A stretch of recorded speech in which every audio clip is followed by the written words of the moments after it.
Você vai ouvir agora uma palavra ministrada pelo pastor Gilberto Suzano. Que Deus te abençoe e que esta mensagem seja edificante em sua vida.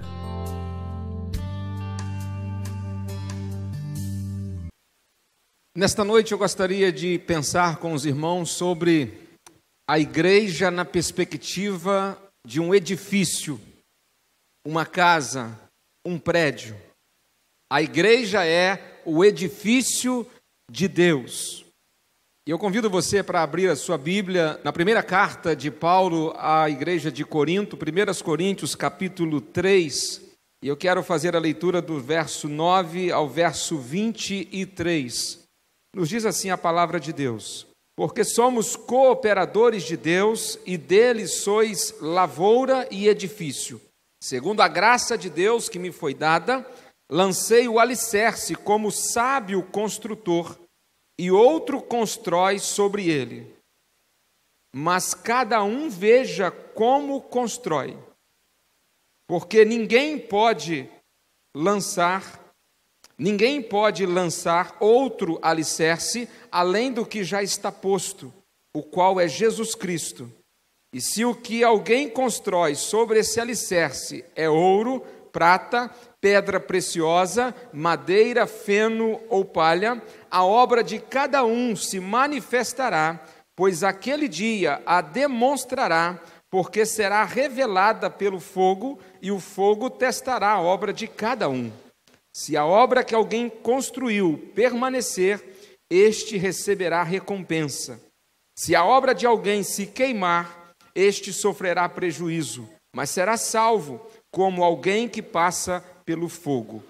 Não sabeis que sois santuário de Deus e que o seu Espírito habita em vós?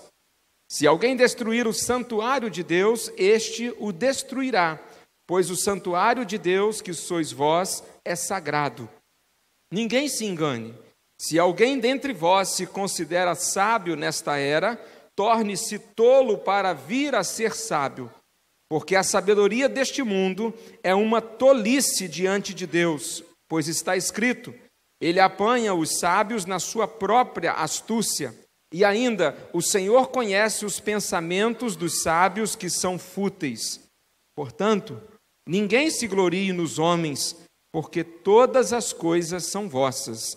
Seja Paulo, seja Apolo, seja Cefas, seja o mundo, a vida, a morte, as coisas presentes, as futuras, todas as coisas são vossas, e vós sois de Cristo, e Cristo de Deus.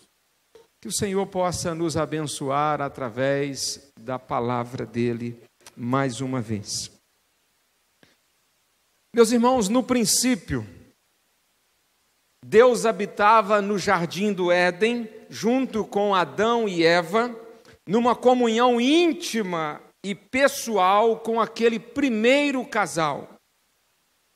Foi assim que começou a relação, o relacionamento do ser humano e Deus. Mas por causa do pecado, o homem ele foi afastado da gloriosa presença de Deus. E por isso, então, o homem perdeu a presença de Deus junto dele, lá no Éden, quando o homem, por livre e espontânea vontade, escolheu desobedecer a Deus. E aí, no livro de Êxodo, Deus ordenou que Moisés erguesse um tabernáculo para que Deus pudesse habitar junto do seu povo, durante aquele tempo de peregrinação no deserto. E Deus passou a habitar no tabernáculo, uma grande tenda, onde a presença de Deus se fazia realidade na vida do povo de Israel. Quando o povo de Israel, o povo de Deus, conquistou e se estabeleceu na terra prometida, eles construíram um majestoso templo, o templo em Jerusalém, e Deus passou a habitar e manifestar a sua presença em glória no templo de Jerusalém, junto do seu povo.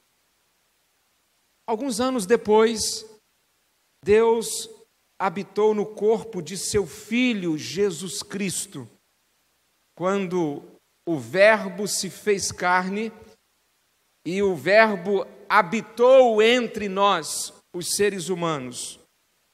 E Jesus foi o próprio Deus habitando num corpo físico como o meu e o seu, entre nós. Depois da morte e da ressurreição de Jesus, Deus deixou de habitar em um templo de pedra, como era no Antigo Testamento,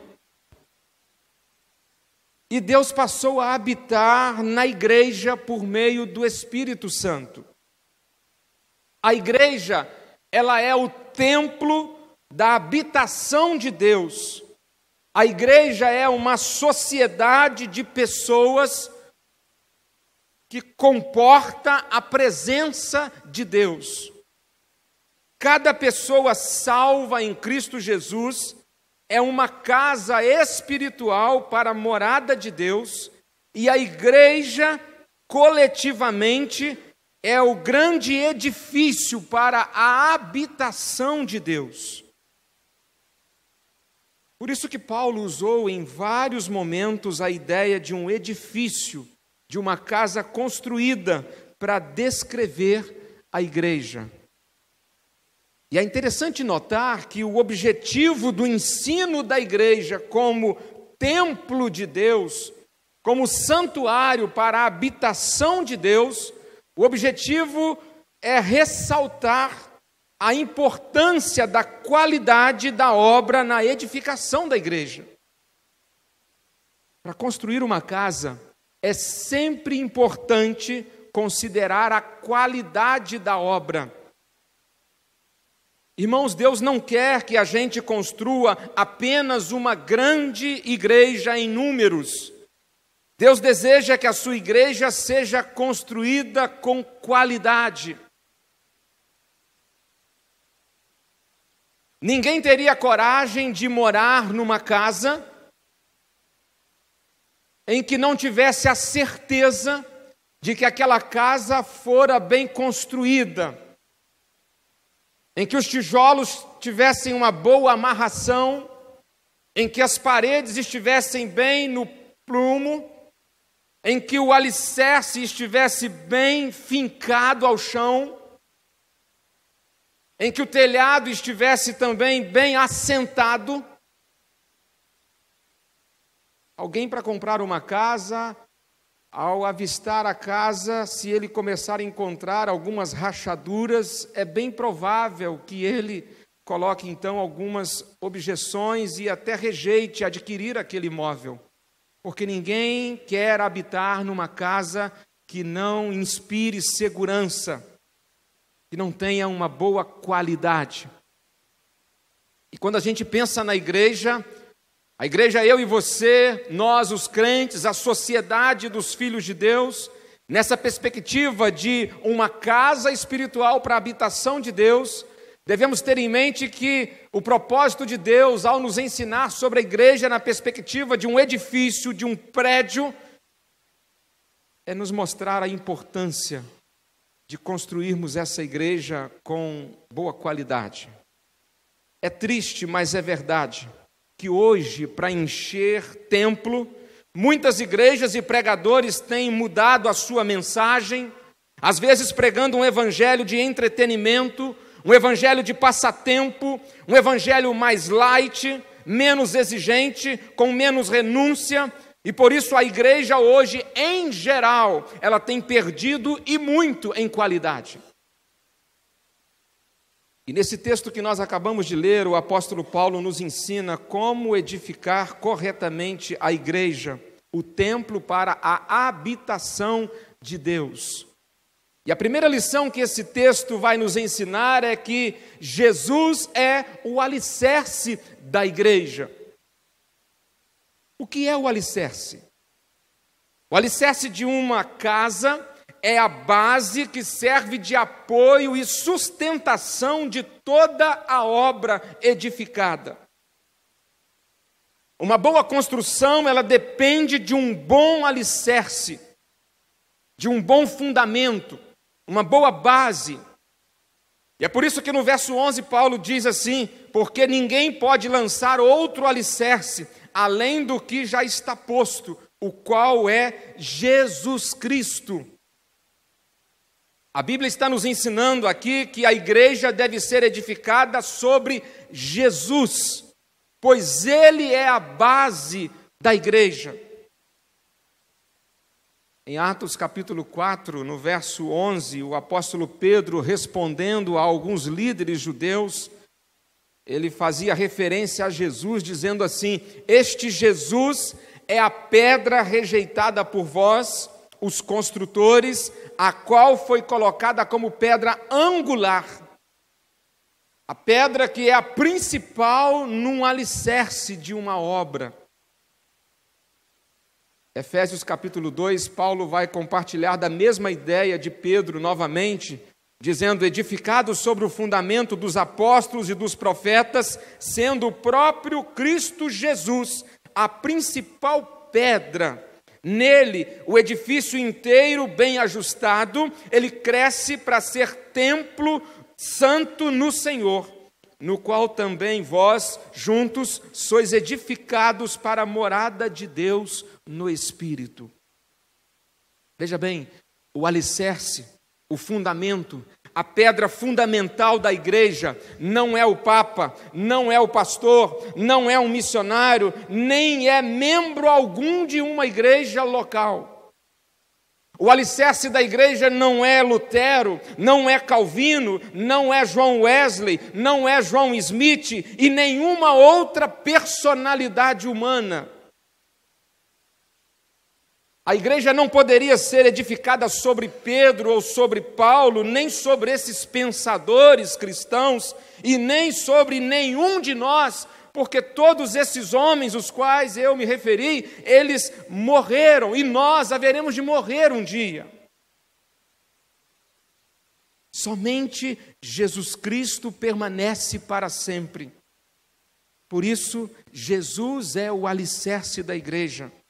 Ele é a pedra sobre a qual a igreja está edificada. Vários líderes religiosos podem ter começado as primeiras reuniões de várias congregações ou denominações, mas o alicerce da igreja é Jesus Cristo. Por isso, irmãos, Jesus tem que ser sempre e sempre o centro, o foco e a razão da igreja e a razão de se estar na igreja. Nós não podemos estar na igreja por causa de homens, somente por Jesus. A razão da igreja e a razão para se estar na igreja precisa ser sempre Jesus, porque Ele é o alicerce. Por isso que alguém afirmou que quem sai da igreja por causa de alguma pessoa, é bem provável que nunca tenha estado nela por causa de Jesus. A propósito, é bem oportuno perguntar nesta hora: por que você está na igreja? Por que você é membro da igreja? Qual a razão de você vir aqui toda semana? Por que você faz aquilo que você faz na igreja? Jesus é o alicerce da igreja. E por isso Ele, Jesus, deve ser sempre a razão da igreja e a razão para a gente estar na igreja. Jesus. Então somente Jesus. Porque Ele é o alicerce, Ele é a base. Ele é o começo e o fim, Ele é o alfa e o ômega. Porque dele, por Ele e para Ele, todas as coisas existem.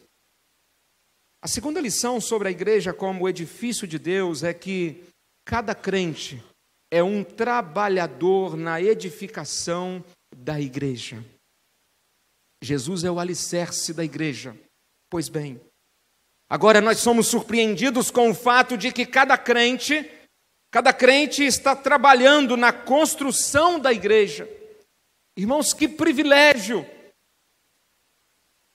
Quando a gente percebe que Deus está nos dizendo pela palavra dele que nós, os crentes, os salvos, nós somos trabalhadores que estamos empenhados na obra grandiosa que é a construção do grande edifício, a igreja, para a habitação, a morada do Deus Santo e Eterno. Que privilégio a gente tem poder trabalhar na construção, na edificação da igreja, o edifício de Deus. No entanto, todo privilégio ele traz consigo responsabilidades. Todo privilégio traz consigo responsabilidades. Por isso que no verso 12, Paulo vai dizer aos coríntios: e se o que alguém constrói sobre esse alicerce, Jesus Cristo, diz Paulo, é ouro, prata, pedra preciosa, madeira, feno ou palha.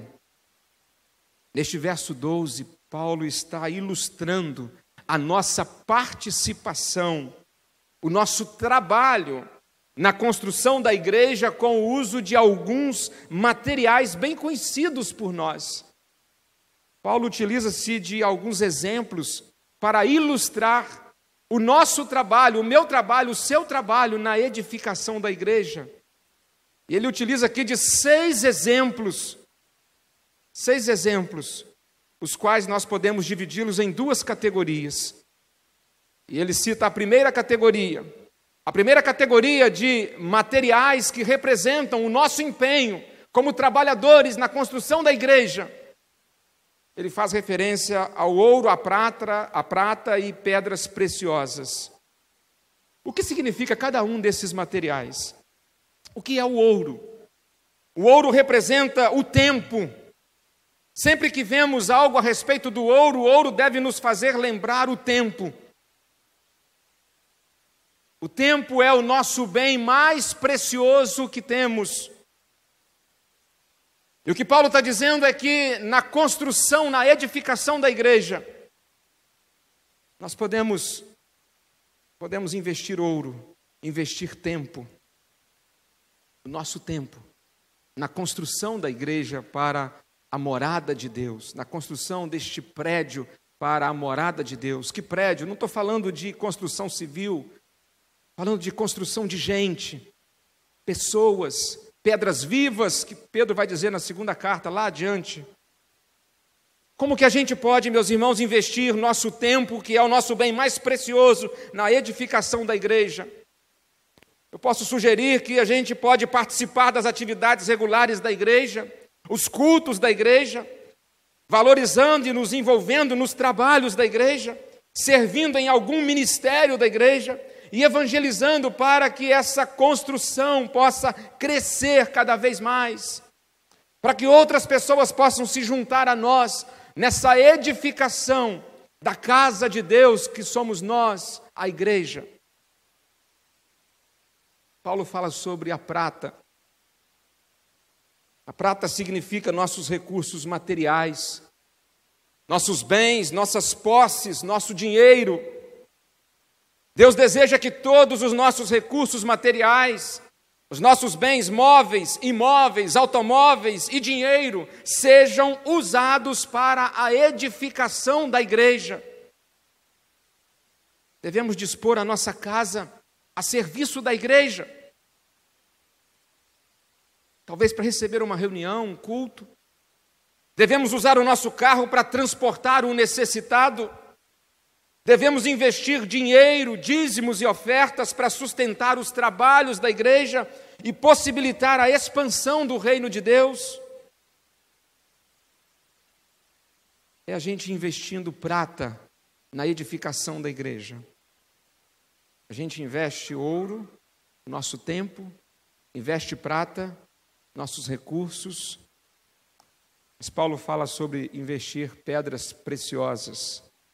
O que elas significam? Significam nossos dons, nossos talentos e nossas habilidades. Todo crente é capacitado com pelo menos um dom que lhe foi dado pelo Espírito Santo, a fim de que este dom seja usado para a edificação da igreja. Todo crente precisa descobrir o seu dom e usá-lo para a edificação e crescimento da igreja. Nossos dons são nossas pedras preciosas.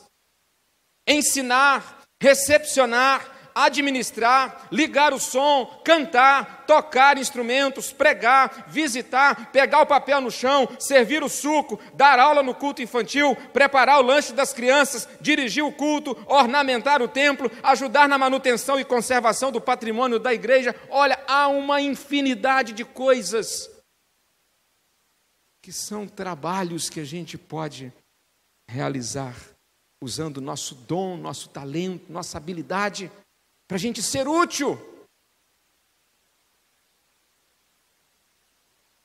Dom de misericórdia, dom da generosidade e tantos outros dons que são nossas pedras preciosas, que a gente precisa usá-las a serviço da igreja, para que a igreja seja construída com qualidade. Ouro, dispor tempo. Prata, investir recursos materiais. Pedras preciosas, usar os nossos dons, nossos talentos. Nós devemos usar todos esses materiais da primeira categoria. Primeira categoria. Ouro, prata e pedras preciosas. Mas Paulo fala aqui também sobre a segunda categoria. Ele diz um pouco a respeito de madeira, feno e palha. E há um significado para cada um desses materiais da segunda categoria. O que Paulo quer dizer com utilizar na edificação da igreja, utilizar madeira? Madeira significa o desejo por uma obra rápida, sem alicerces, sem muito esforço. Esse tipo de material ele é usado por aqueles crentes que não querem orar todos os dias, que não querem ter compromisso com a escola bíblica dominical, que se tornam apenas visitantes nos cultos, nada mais do que isso. A madeira significa a falta de esforço na vida cristã. Em contraste com o fincar um alicerce, construir uma casa de madeira, você basta talvez raspar um pouquinho e colocar ali um esteio e de repente ergue-se uma casa com muita rapidez, de maneira muito mais fácil, sem muito esforço. A madeira representa a nossa negligência, representa o nosso comodismo, representa a nossa vida cristã, às vezes medíocre, sem profundidade, apenas superficial. Madeira. Paulo fala também sobre o feno. O que é o feno? O feno é um capim colhido e armazenado num celeiro para depois ter alguma utilidade, seja para alimento de um gado, ou seja para fazer o telhado, a cobertura de uma casa tipo sapê. Feno. O que o feno representa? Repare que eu disse que o feno é um capim cortado, guardado, armazenado para ser utilizado depois. Quando ele vai ser utilizado, ele já está sem vida. Ele já perdeu a sua vitalidade. O feno simboliza aquilo que se faz sem vida, sem unção. Meus irmãos, muito mais do que boa técnica, muito mais do que bons métodos, a obra de Deus exige unção. Sem a unção do Espírito, o sermão mais bem elaborado, ele jamais poderá obter resultado algum, porque é o Espírito Santo quem convence o homem do seu pecado, da justiça e do juízo, não são as palavras de um mero orador.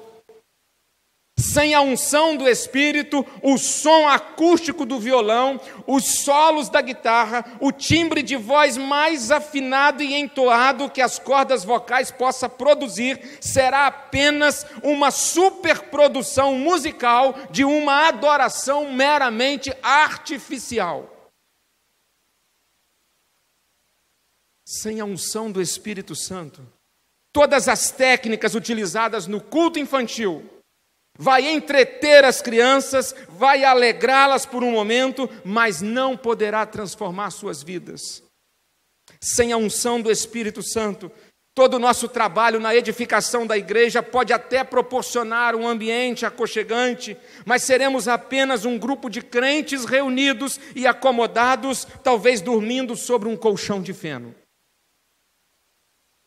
Sem a presença vital do Espírito Santo, todo o trabalho da igreja, seja de ensino, adoração, pregação e até evangelização, ele não passa de feno, sem vida. Um pastor americano que começou a pregar aos 12 anos e foi ordenado ao ministério aos 15 anos, quando se tornou pastor, aos 15 anos, Vance Havner, ele observou que a nossa eficiência sem a suficiência de Deus é apenas deficiência. Feno representa um trabalho sem vida, um serviço sem unção, uma obra sem poder. Paulo diz madeira, feno, e ele também faz referência a um outro material de segunda categoria, que é a palha. O que significa a palha? A palha significa aquilo que se faz apenas momentâneo e passageiro. A palha pode ser facilmente arrancada e levada pelo vento, ou queimada rapidamente. Talvez pudéssemos entender a palha com aquele tipo de cristão, de crente que não tem firmeza, que não persevera.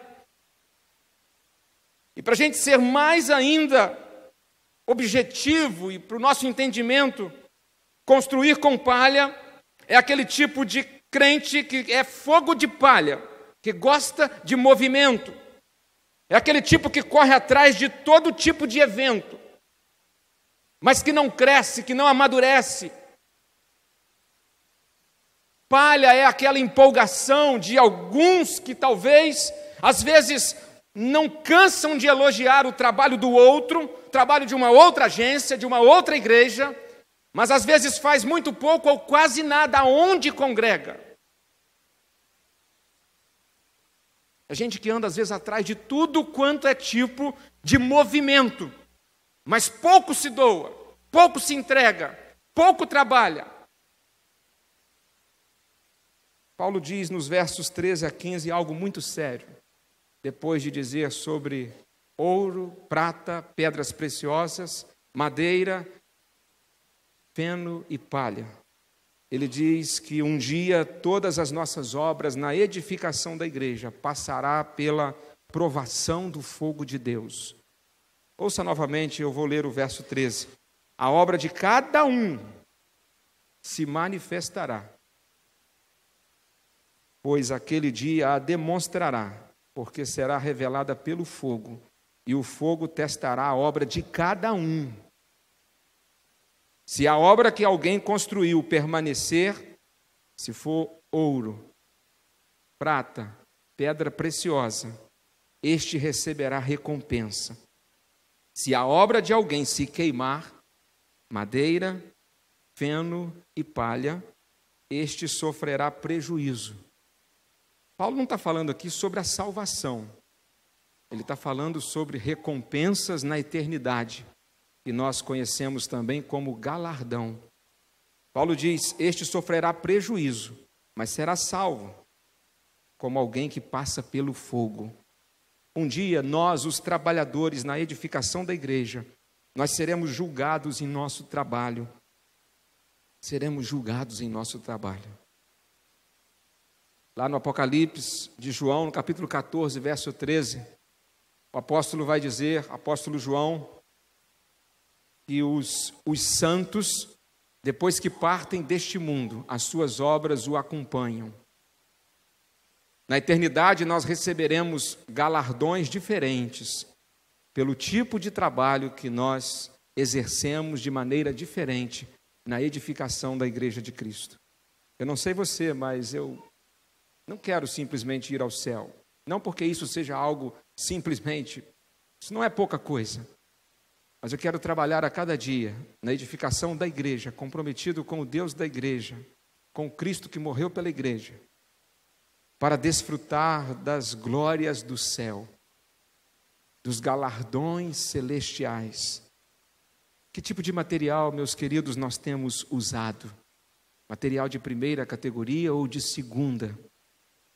Ouro, prata e pedras preciosas pertencem a uma categoria de material permanente, belo, valoroso, difícil de ser obtido, mas que não se acaba. Madeira, feno e palha, esses pertencem a uma espécie de material temporário, barato e fácil de obter. Observe que o ouro, a prata e as pedras preciosas não são consumidas pelo fogo. Pelo contrário, se tornam mais puros e preciosos em contato com o fogo. O mesmo não acontece com a madeira, o feno e a palha, que ao menor contato com o fogo são rapidamente consumidos. A grande lição é com que material nós estamos construindo a igreja de hoje. Cada crente é um trabalhador na construção da igreja. Todos nós, cada um de nós, eu sou um construtor, você é um construtor. Diga isso comigo, eu sou um construtor dessa igreja. Eu sou um construtor dessa igreja. Que tipo de material nós estamos empregando? Somos construtores juntos nesse projeto de construção chamado igreja, o edifício de Deus. E não estamos construindo um prédio, estamos construindo uma igreja. Lembre-se que a igreja não é um prédio, a igreja é gente. A igreja não é parede de concreto, a igreja não é tijolo, a igreja não é ferragem, a igreja sou eu e você. A terceira lição sobre a igreja como edifício de Deus é que a igreja deve ser edificada para a glória de Deus. Os versos 21, 22 e 23 nos mostra isso de forma muito clara. Portanto, ninguém se glorie nos homens, porque todas as coisas são vossas. Seja Paulo, seja Apolo, seja Cefas, seja o mundo, a vida, a morte, as coisas presentes, as futuras, todas as coisas são vossas e vós sois de Cristo e Cristo de Deus. Irmãos, é muito comum a gente, ao olhar um grande prédio de uma beleza arquitetônica, a gente ficar impressionado e ficar pensando em quem foi o grande projetista ou o grande construtor daquele prédio. Há, de fato, alguns prédios que a gente fica observando, são prédios imponentes, majestosos, grandes construções. E é muito comum, talvez, a gente olhar para um grande prédio e considerar o mérito daquele grande prédio, o seu projetista, o arquiteto, o engenheiro ou o seu dono. Na igreja dos Coríntios havia uma grande preocupação entre eles sobre quem era a pessoa mais importante da igreja. Eles tinham esse conflito com eles. E quando Paulo está falando para eles que a igreja é o edifício de Deus, Paulo vai terminar este capítulo 3 dizendo, olha, este edifício que estamos construindo. Paulo, Pedro, Apolo, a glória não é de nenhum deles. A glória é do Deus que habita neles. A igreja é um extraordinário projeto de Deus, cuja planta foi desenhada por Deus desde a eternidade para a habitação de Deus. Jesus Cristo é o alicerce da igreja, o único alicerce verdadeiro. O Espírito Santo é o mestre de obra que tem conduzido os crentes ao longo dos anos na construção da igreja, o edifício de Deus. Por isso toda a glória é de Deus. Quando a nossa motivação para trabalhar na edificação da igreja é a glória de Deus, então não existe disputas. Quando a motivação é a glória de Deus, ninguém fica querendo ser mais importante que o outro dentro da igreja, pois o mais importante é Deus, pois por Ele, nele e para Ele são todas as coisas. Quantas lições preciosas sobre a igreja na perspectiva de uma grande casa, um grande edifício para a morada de Deus. Cada um de nós, cada crente, é templo do Espírito Santo, individualmente, coletivamente, nós somos o grande edifício para a habitação de Deus. Ah, meus irmãos, se nós considerássemos um pouco mais sobre isso, se nós considerássemos um pouco mais o fato de que quando nos reunimos aqui, nós somamos a presença de Deus que está em mim, está em você, está em todos nós. E somos o grande edifício de Deus. Ah, se nós considerássemos isso de fato, talvez muita coisa seria diferente nos nossos cultos, no dia a dia da igreja. Sermos habitação de Deus, morada de Deus. Que bendita empreitada nós pegamos, desde o dia em que nos convertemos, a empreitada de trabalharmos na construção da igreja de Deus. Meu querido, eu estou quase terminando esta mensagem, e o que eu gostaria de dizer para você que já está envolvido nessa grande empreitada: não desista desta construção. Não desista desta obra. A gente está falando de trabalho. Hoje pela manhã nós conversamos um pouco sobre isso. Igreja é trabalho. Igreja é trabalho. É uma construção contínua do corpo de Cristo, da igreja de Deus, para a habitação de Deus. É suor, é cansaço, é desgaste. Mas não podemos desistir. Faz bem lembrar as palavras de Neemias: eu estou numa grande obra e não posso parar. Se você um dia entregou a sua vida para Jesus, você começou então a trabalhar nesta obra, na edificação da igreja de Cristo. E aquele que lança a mão da colher, fazendo uma paráfrase aqui do que lança a mão no arado, não pode olhar para trás. O que lança a mão na colher de pedreiro, na construção da casa de Deus, ele não pode olhar para trás, não pode olhar para baixo, porque senão ele despenca, ele cai do andaime. O nosso foco deve ser sempre a igreja de Deus, o Deus da igreja. Se a gente mantém esse foco, a gente não desiste nunca. Como é maravilhoso pertencer a esse grande empreiteiro que nos contratou um dia para a gente erguer esse alto edifício, a igreja de Deus. Eu queria fazer algumas perguntas para você pensar a respeito de você como um trabalhador nesta igreja, na igreja de Deus, na casa de Deus, na edificação do templo de Deus. O quanto você tem doado do seu ouro, do seu tempo na construção da igreja? Ah, pastor, eu tenho doado 1h30 domingo de manhã, 1h30 domingo à noite e 1h30 na quarta-feira. E é um tempo significativo, pastor. Eu quero te dizer que isso ainda é muito pouco. A gente precisa estar envolvido nessa construção 24 horas por dia. Talvez esses momentos aqui que eu disse agora sejam os momentos de a gente se ajuntar.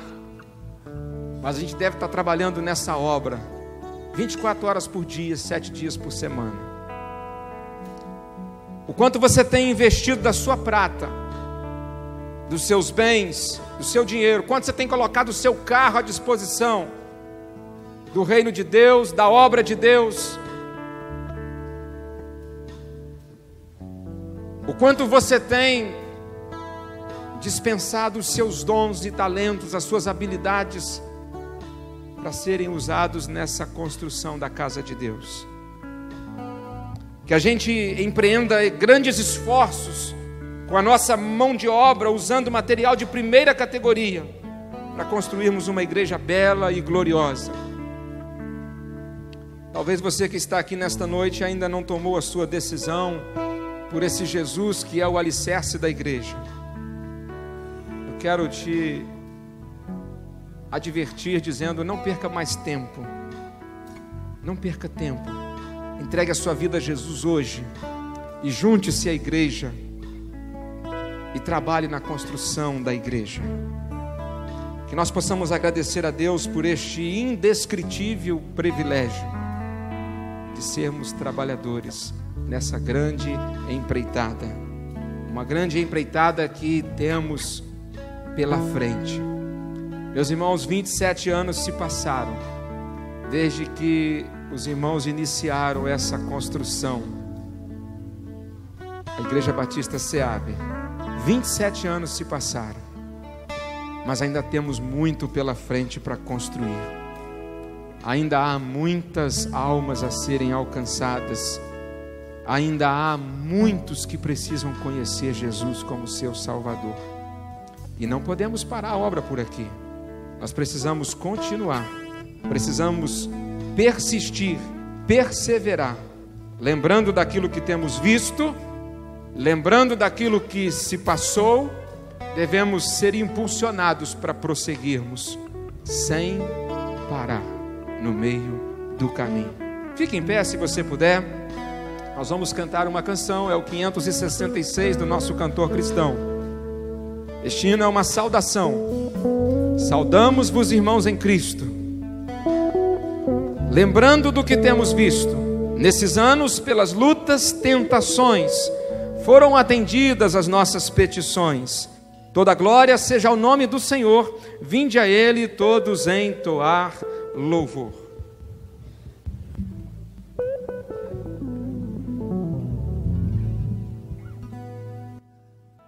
Saudamos-vos, irmãos em Cristo, lembrando do que temos visto, nesses anos pelas lutas, tentações, foram atendidas nossas petições. Toda glória seja ao nome do Senhor. Vinde a Ele todos entoar louvor. Bem alto agora vamos nós cantar, que a terra e céu virão nos ajudar. Até aqui Deus mesmo nos guiou e com a sua mão nos ajudou. Um dia tão glorioso temos, ao nosso Salvador descemos, pois é Ele quem nos dá real prazer e é fiel em nos guardar e proteger. Vinde vós, irmãos, conosco a Deus cantar, deste gozo vinde vós participar. Bem alto agora vamos nós cantar, que a terra e céu virão nos ajudar. Até aqui Deus mesmo nos guiou e com a sua mão nos ajudou. Alegres hoje jubilemos, ao nosso Salvador cantemos. Ele como filho seu nos escolheu e que as bênçãos Ele já nos concedeu. Seja avante o nosso lema triunfal, pois seguimos para o lar celestial. Bem alto agora vamos nós cantar, que a terra e céu virão nos ajudar. Até aqui Deus mesmo nos guiou e com a sua mão nos ajudou. Bem alto agora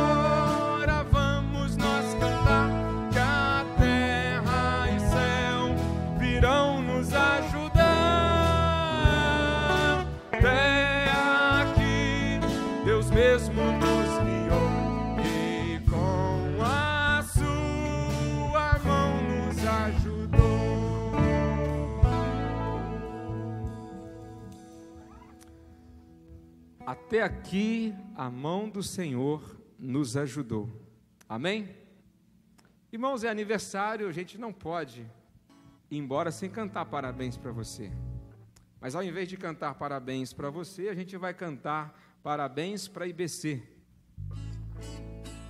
Parabéns para IBC, nessa data querida, muitas felicidades, muitos anos de vida.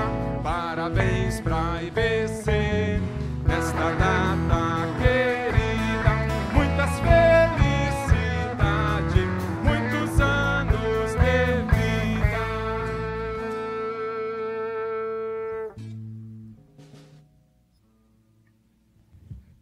Quero terminar este culto e a gente vai orar agradecendo a Deus por esta celebração. Muito bom ter você conosco, mas nós vamos hoje quebrar a formalidade de sairmos pela porta principal, porque eu quero convidar você para a gente comer um pedacinho de bolo.